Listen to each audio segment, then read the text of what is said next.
Cass, in 1964, it seemed the Beatles could do no wrong. They even made a film that got rave reviews at the time and still holds up today. Yes.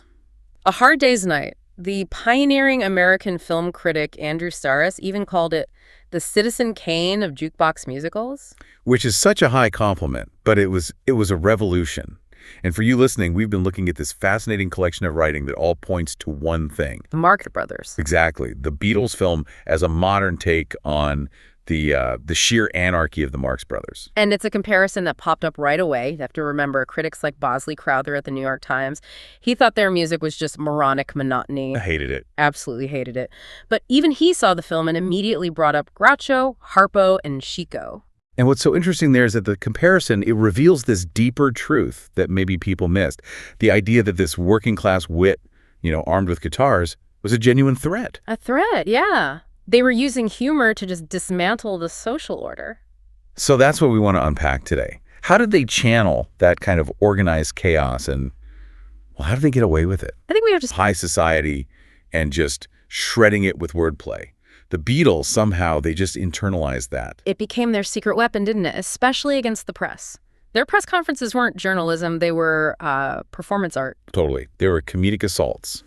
And the reporters, they almost always played the part of Margaret Dumont, the straight man. The pompous foil, yeah. They set themselves up to be destroyed by a one-liner. And the one-liners were just lightning fast. Like when a reporter asked George Harrison what he called his haircut. A question that is just dripping with this fake importance, Right. And George just looks at him deadpan and says, Arthur. Just Arthur. One word. And the whole ridiculous obsession with their hair just deflates. It's a complete refusal to play the game. Or my favorite, John Lennon being asked, how did you find America? The classic. And any other celebrity gives this, long, grateful answer. John just goes, turn left at Greenland. It's perfect. It's a geographical joke that just exposes how silly the question is to begin with. Exactly. It shows they're in total control of the room, even with the serious-sounding questions. Oh, yeah, like when a reporter asked Harrison if success had changed his life. And he just says, yes. That's it. No long speech. Just, yes. It's like he's saying, why are you asking such an obvious question? It was their shield, this refusal to be polite, to be the grateful little pop stars. And if the press ever pushed back on them being different? They just use logic as a weapon. Mm-hmm. I love the one where a reporter says, they think your haircuts are un-American. And John's reply is just this beautiful, flawless piece of logic. He says, well, that's very observant of them because we aren't American, actually. It's untouchable. It basically says, your rules don't apply to us. And that perfect verbal wit, that's what leads us right into the film itself, into how they translated that energy into something cinematic. Right, because when you watch A Hard Day's Night, it feels so spontaneous. It feels improvised. That's what everyone thought. It has this raw, almost documentary feel. But the truth is, it was almost completely scripted. The director, Richard Lester, made sure every line was rehearsed. And that's the genius of it. They made something incredibly professional look like they were just goofing around. So why Richard Lester? Why him? Well, the Beatles loved his short film, the running, jumping, and standing still film. With Peter Sellers and Spike Milligan. Exactly. So they knew he got that specific kind of anarchic, very British humor, the kind that makes fun of authority. So he had the challenge of capturing that Marx Brothers energy on film in 1964. How did he do it visually? He just threw out the rule book. Instead of smooth, steady shots, he's using handheld cameras and, crucially, jump cuts. Lots of jump cuts. And the jump cut is like a visual one-liner, right? It jars you. It disrupts the rhythm. That's a perfect way to describe it. It creates what people call inspired anarchy. The film feels like it's about to fly off the rails, even though it's all planned. It matches the speed of their wit. And there's no better example of that than the Can't Buy Me Love sequence. Oh, yeah, where they just escape. They break out of the studio and run into a field. It's just pure cinematic joy. It's them frolicking, leaping. It's pure Marx Brothers physical comedy. But it's not set to some old symphony. No, it's set to this driving rock and roll back bass beat. And the film gives us that perfect little moment where a stuffy-looking guy comes out to confront them. The voice of authority. He yells at them, "This is private property!" And what do? They don't argue. They just scatter, laughing. They don't even acknowledge his authority. And that scene, for me, that's the bridge. That's where it goes from just being funny to being a real rebellion. The socioeconomic one? Yeah. This is about more than just jokes. This is the core of it all, really. Both the Marx Brothers and the Beatles, they were outsiders.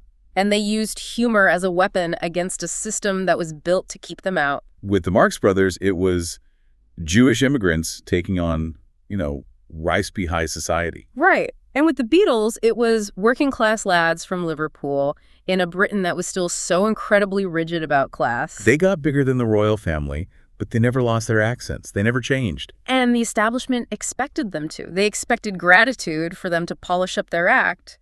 But they did the opposite. You just have to look at the MBE ceremony in 1965, them getting medals from the Queen. That should have been the moment they were finally co-opted by the system. But they turned the whole thing into a joke. They took the medals, but they mocked the whole tradition while they were doing it. George Harrison's joke about Cliff Richard deserving one. He said, yes, a leather one with wooden strings. It's so perfect. It shows complete contempt for the hierarchy. And that refusal to be grateful, it even applied to their own money and fame. Oh, absolutely. There's that incredible story where they were all asked, what would you keep if all the fame vanished tomorrow? And all four of them, without missing a beat, in unison, they say. The money. It's so honest. It's pure Groucho Marx. It is. It's this brutally honest, working-class attitude that says, this is a job, a crazy one, but a job. It completely shattered that old idea of the humble, grateful artist. Which brings us to a really important distinction, a nuance that came from John Lennon himself. Yes, this is key. Lennon pushed back a little on the Marx Brothers comparison. He said the Marx Brothers were agents of chaos disrupting order. They were the ones storming the gates. Right, they would show up at the opera and start the chaos. But the Beatles, he said, were trying to survive the chaos that had exploded around them. That's it.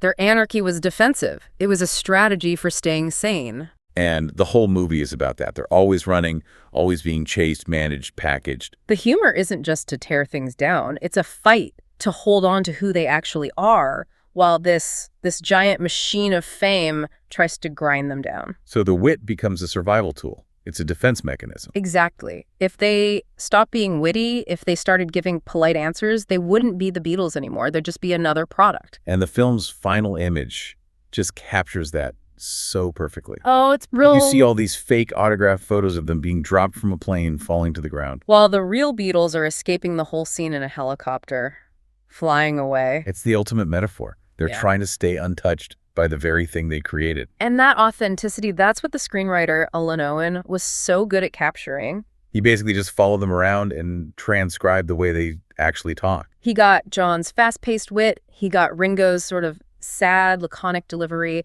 And that's why this very tightly scripted film feels so real. Paul McCartney even said that Owen was careful to only put words in their mouths that he might have actually heard them say. So in the end, the Marx Brothers thing is, it's both right and a little bit wrong. Right, because the humor was doing the same thing, making authority look silly. Yeah. But the motivation was different. They were using it to keep their heads above water. But the legacy for both is just immense. They both prove that humor is survival, that you can win by just refusing to play by the rules. And for A Hard Day's Night specifically, the impact is everywhere. Richard Lester's quick cuts and playful editing, that became the language of music videos. He invented the language for MTV, really. He absolutely did. And their press conference style, that became the playbook for every rock star that came after. Deflect, be absurd, never take it seriously. I think the key was that they used charm to disguise their rebellion. They were cheeky, playful, but rarely cruel. And that made them more dangerous in a way. They were insurgents who looked like nice boys you'd let your daughter date. They slipped right past the gatekeepers with a smile. Which just goes to show, when the world is trying to box you in and sell you, sometimes the only sane response is to turn left at Greenland and just keep running. That is a brilliant thought to leave you with. Consider which modern celebrity or musical act uses humor today.